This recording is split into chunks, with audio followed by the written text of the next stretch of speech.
You ask Tiger to calculate. This deals with finding the midpoint between 2 points. The midpoint between the 2 points is 1, 2. Let's solve it step by step. Plot the 2 points and calculate the midpoint using the formula. The coordinates of point 1 are x1 equals -2, y1 equals -16.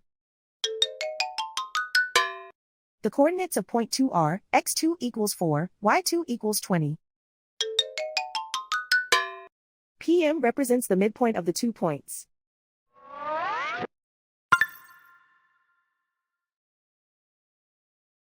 Use the x values in the midpoint formula to find the midpoints x.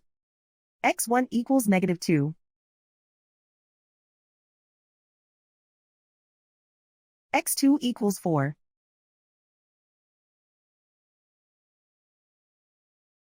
Simplify the arithmetic.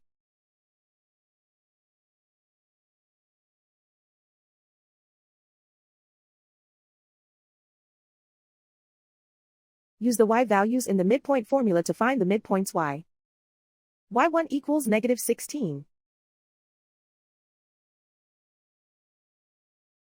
y2 equals 20.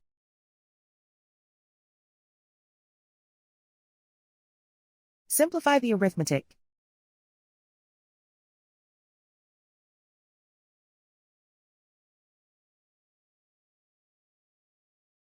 And so, the midpoint is 1, 2.